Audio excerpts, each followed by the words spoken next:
नमस्कार, knocking-news.com में आपका स्वागत है। मैं हूं गिरिजेश वशिष्ठ। राजेश गुप्ता और अतुल गुप्ता बहुत बड़े नाम हैं, साउथ अफ्रीका के कारोबारी हैं और इन कारोबारियों के ऊपर मैं एक वीडियो बना चुका हूं और आज मैं आपको कुछ ऐसी चीज़ें बताने वाला हूं जो अतुल गुप्ता और राजेश गुप्ता की तो बातें करेंगे ही, उसके साथ साथ आपको बहुत कुछ भारत की कहानी भी पता चलेगी। और इन दोनों को गिरफ़्तार कर लिया गया है, इंटरपोल ने गिरफ़्तार किया है। एक वक्त वो था जब ये अडानी की तरह, अंबानी की तरह दक्षिण अफ्रीका को अपनी जेब में रखते थे। किस तरह से ये काम किया करते थे, इनकी मोडस ऑपरेंडी क्या थी, किस तरह से जो आज जेल में है वो कभी राज करता था, पूरी कहानी बताऊंगा। इस कहानी में बहुत सारे पात्र आपको भारत से मिलते जुलते लगेंगे, आपको लगेगा इस देश की कहानी है। इस कहानी के साथ साथ आजकल की बहुत सारी देश की कुछ बातें बताऊंगा जो इस कहानी से मिलती हैं और आपको बहुत सारे इशारे भी करती हैं। खुल्लम खुल्ला वीडियो होने वाला है, कहीं मत जाइए। चैनल को सब्सक्राइब कर लीजिए। अगर आप हमारे चैनल को सपोर्ट करना चाहते हैं तो हमारा QR कोड आपको स्क्रीन पर कई स्थानों पर दिखाई देगा, उसे स्कैन कर सकते हैं और एक UPI ID भी आपको मिलेगा डिस्क्रिप्शन में, उसके ज़रिए भी आप भुगतान कर सकते हैं। मैं अभी हाजिर हुआ।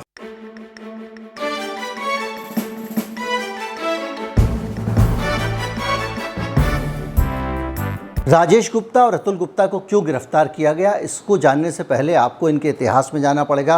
भारत के सहारनपुर शहर का एक आदमी अपने 3 बेटों को जब दुनिया में वर्ल्ड ऑर्डर बदल रहा था तो उसकी संभावनाएं ढूंढने के लिए 3 अलग अलग दिशाओं में भेजता है। एक बेटे को रूस भेजता है, बड़े बेटे को रूस भेजता है, छोटे बेटे को चीन भेजता है और बीच वाले बेटे को भेजता है दक्षिण अफ्रीका। तीनों लोग अपनी अपनी किस्मत आजमाते हैं।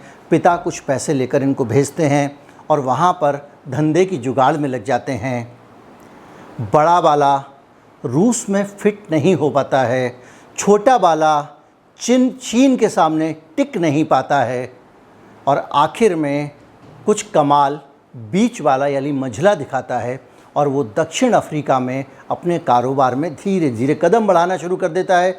सहारनपुर के रहने वाले थे, यहाँ पे बहुत सारा चमड़ा मिलता है और उनका आइडिया ये था कि यहाँ के चमड़े से जूते बनाकर हम दक्षिण अफ्रीका में बेचेंगे और उसमें वो कामयाब हुए। पहले चमड़ा बेचा, उसके बाद उन्होंने वहाँ पर कंप्यूटर का कारोबार किया और जो यहाँ पे गली मोहल्लों में कंप्यूटर असेंबल हुआ करते हैं वैसे कंप्यूटर असेंबल किए, उनको एक नाम दे दिया सहारा कंप्यूटर। सहारा इंडिया से मत करिएगा इसको कंफ्यूज, सहारा इंडिया पे मैं वीडियो बनाने वाला हूँ। तो जो सहारा कंप्यूटर खोला वो बिकने लगा, लेकिन अभी बहुत कुछ होना बाकी था। इन गुप्ता बंधुओं ने इरादा किया कि हमने चमड़ा तो बहुत बेच लिया, कंप्यूटर तो बहुत बेच लिया, अब देश बेचेंगे और वो सारा का सारा दक्षिण अफ्रीका बेचने की जुगाड़ में लग गए। नया नया देश था, नया नया आज़ाद हुआ था और सारे के सारे जो नेता थे वो अपने लिए, भविष्य के लिए संभावनाएं तलाश रहे थे। और इस बीच में जेकब जुमा नाम के एक पॉलिटिशियन से मुलाकात होती है और उस पॉलिटिशियंस को ये कुछ गिफ्ट देते हैं। जेकब जुमा थोड़े से ईमान के ढीले आदमी थे और वो गिफ्ट स्वीकार कर लेते हैं और इसके बाद उनके सामने गुप्ता ब्रदर्स अपना प्लान फैलाना शुरू करते हैं और धीरे धीरे उनको फंसाना शुरू करते हैं। गुप्ता ब्रदर्स कहते हैं कि हम किंग मेकर हैं और हम तुमको दुनिया की बहुत ताकतवर चीज़ बना सकते हैं, साउथ अफ्रीका का राष्ट्रपति बना सकते हैं। राष्ट्रपति बनाने के लिए जेकब जुमा को एक प्लान बनाया जाता है जिसमें गुप्ता बंधु ब्रिटेन की एक एजेंसी को शामिल करते हैं जो एक पूरा इलेक्शन का प्लान बनाती है, ठीक वैसे जैसे एक अमेरिकन एजेंसी 2014 में मोदी साहब को चुनाव जिताने के लिए एक प्लान लेकर आई थी, उनकी इमेज बिल्डिंग का प्लान। ये ब्रिटेन की एजेंसी बहुत सारी दुनिया में सरकारें बनाने का फ़ख्र रखती थी और इस एजेंसी ने जेकब जुमा के लिए एक प्लान बनाया। इस प्लान में जेकब जुमा को गरीबों से जुड़ा हुआ, वहाँ के जुलू जनजातियों के लोगों से जुड़ा हुआ उनका गरीब का बेटा बताया गया, फ़कीर बताया गया और ये कहा गया कि ये तुम्हारे जैसा आदमी है दलित है, पीड़ित है और ये शिकार है समाज की जातियों का। ठीक वैसे ही जैसे यहाँ पे एक बच्चा चाय बेचा करता था, माँ बर्तन मांजा करती थी और पूरा देश उससे जुड़ गया, वैसे ही जैकब जुमा से जुलू जनजाति के लोग जुड़ गए। ठीक वैसे जैसे यहाँ पे हिंदू धर्म के लोग एक आदमी के साथ दिलो जान से जुड़ गए। धीरे धीरे करके जैकब जुमा की ये इमेज बिल्डिंग होने के बाद में एक अखबार खोला गया और जो अखबार ख़रीदे जा सकते थे उनको ख़रीद लिया गया और दिन रात टाएं टाएं टर टर करके वहाँ पर एक इमेज बनाई जा रही थी जैकब जुमा की, कि जैकब जुमा को लोग चाहते नहीं हैं कि वो टिके। भाइयों, ये लोग मुझे ज़िंदा नहीं रहने देंगे। इस अंदाज की बातें जैकब जुमा साउथ अफ्रीका में किया करता था। जुलू लोग मरने मिटने पर उतारू थे। इधर राजेश गुप्ता और उसके भाई ज़बरदस्त साउथ अफ्रीका पे होल्ड रख चुके थे और उन्होंने जैकब जुमा को वहाँ का राष्ट्रपति बनाने में कामयाबी हासिल कर ली। और जैकब जुमा जब राष्ट्रपति बनता है तो उसके बाद पूरा साउथ अफ्रीका गुप्ता बंधुओं की जेब में होता है। जैकब जुमा की दूसरी बीवी, उसकी तीसरी बीवी, उसके बच्चे सब अलग अलग गुप्ता बंधुओं की कंपनी में बड़े बड़े पदों पे नौकरियां पाते हैं, डायरेक्टर बन जाते हैं। सोने की खदान हो मिल जाएगी, लोन चाहिए मिल जाएगा, बंदरगाह चाहिए मिल जाएगा। जहां हाथ रख दें गुप्ता बंधु, वो कोई भी कारोबार हो दक्षिण अफ्रीका का, वो प्रायोरिटी पे उनको मिलता था। बंदरगाह जैसे मिल जाते हैं, जैसे कोयले का ठेका मिल जाता है, चीज़ें हैं, इस पे आएंगे अभी बाद में। ये लगातार उनको मिल जाता था। और ये कैंपेन जब चल रहा था उस बीच में जुमा साहब को कुछ आर्थिक नीतियों में बदलाव चाहिए था उस देश की। उन्होंने एक व्यक्ति को कहा कि तुम चाहो तो मैं तुम्हें इस देश का वित्त मंत्री बना सकता हूँ। वित्त मंत्री तो बनाऊंगा ही, इतनी सारी रकम दूंगा तुमको। मोटी रकम का लालच दिया। आदमी थोड़ा टेढ़ा था, ईमान का पक्का था। उसने मोर्चा खोल दिया गुप्ता बंधुओं के खिलाफ, सारे खुलासे कर दिए। खुलासा होने के बाद में जैकब जुमा ने विक्टिम कार्ड खेलना शुरू कर दिया कि देखो जुलू का बेटा हूँ, गरीब का बेटा हूँ, मुझे उखाड़ने की कोशिश हो रही है। और ये चलता रहा। उस बीच में जो गुप्ता बंधु थे उनके खिलाफ जांच शुरू हो गई। इस जांच के बीच में जैसे जैसे जैकब जुमा फंसते जा रहे थे वैसे वैसे अश्वेत जुलू जनजाति के लोगों का गुस्सा बढ़ता जा रहा था। उनको लग रहा था कि जैकब जुमा एक ईमानदार आदमी है जिसको ये लोग फंसाने की कोशिश कर रहे हैं। जो रंगीन लोग हैं, रंगीन लोग मतलब सवर्ण लोग हैं वहाँ के, या जो गोरे हैं, वो एक जुलू नेता को फंसाने की साजिश रख रहे हैं। वो उसकी तरक्की से जलते हैं। और यही हुआ। ऐसा होने के बाद में अचानक वहाँ आगजनी शुरू हो गई, आंदोलन शुरू हो गया।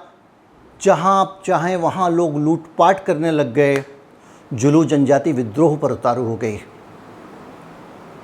यही स्थिति की कल्पना आप यहाँ भी कर सकते हैं कि अगर मान लीजिए कुछ ऊंच नीच हो जाए तो किसी बड़े नेताजी को बड़े आराम से मुश्किल नहीं होगी जनता को सड़कों पर छोड़ने में। याद कीजिए ट्रंप ने किस तरह से वहाँ पे जब वो हार गए चुनाव तो वाइट हाउस के आसपास बवाल खड़ा कर दिया था। जैकब जुमा का ये कहानी चल रही है और इसके साथ साथ मैं आपको एक और कहानी बताता हूँ। भारत की ताज़ा खबर है। मैं लंबे समय से आपको ये कहानी बताता आ रहा हूँ और ताज़ा खबर है कि जो भारत में बिजली कंपनियों के ऊपर सरकार लगातार दबाव बना रही थी कि वो विदेशों से कोयला इंपोर्ट करें, वो दबाव बढ़ते बढ़ते अब एक ख़ास कंपनी के पक्ष में कन्वर्ट हो गया है, जिसका मैंने इशारा किया था लेकिन खुलकर नाम नहीं लिया था।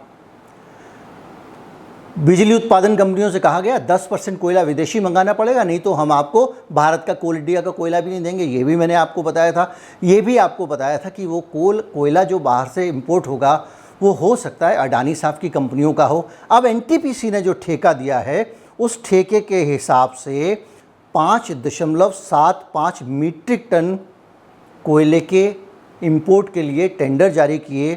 5 टेंडर जारी किए गए। जिनमें 6 प्लेयर्स ने बोली लगाई और अडानी इंटरप्राइजेस को 6,585 करोड़ रुपए की ये बोली में उनको बाकायदा कोयला मिल गया और अब 6.25 मिलियन टन कोयले का उनकी कंपनी आयात करेगी।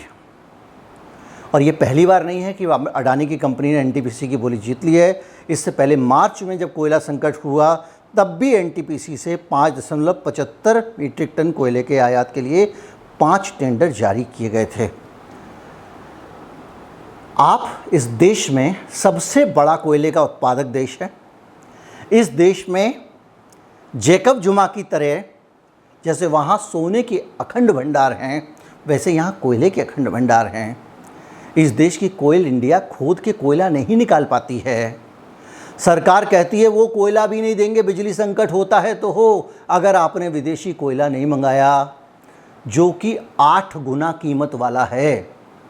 यहाँ का कोयला जो 1 रुपये का मिलेगा वो बाहर से जो अडानी जी का कोयला खरीदोगे वो 8 रुपये का मिलेगा, लेकिन सरकार की ज़बरदस्ती है और इसी ज़बरदस्ती के तहत एनटीपीसी ने कोयला ख़रीदा। और ये कोयला तब ख़रीदा जब एनटीपीसी पहले कह चुकी थी कि हम कोयला एनटीपीसी से मंगाने वाले नहीं हैं।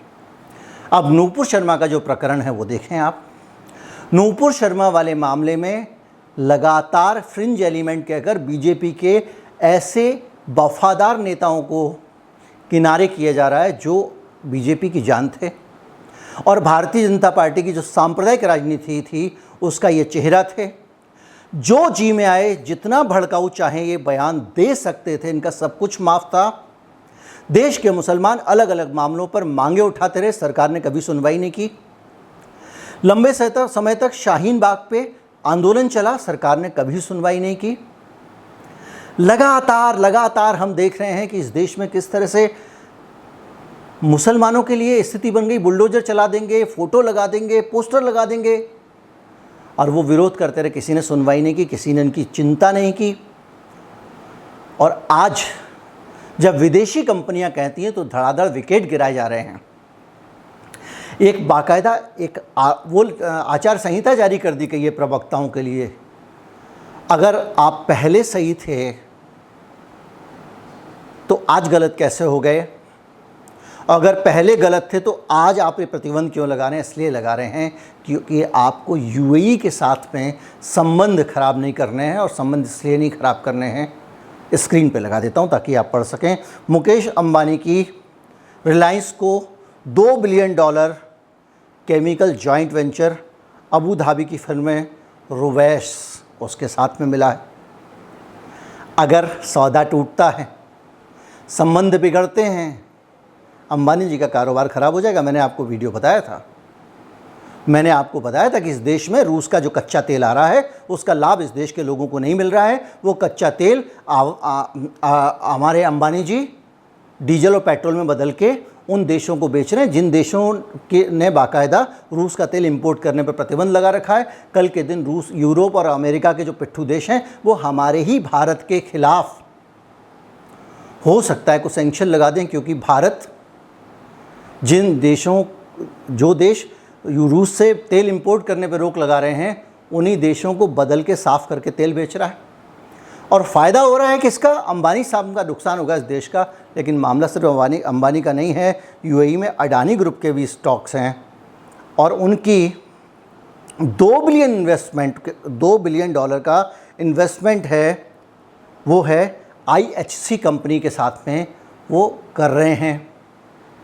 यानी अडानी साहब के भी कारोबार हैं। व्हाट्सएप पे आपने पढ़ ही लिया होगा कि किस तरह से बड़ी संख्या में वहाँ पे हमारे यहाँ का बीफ जाता है।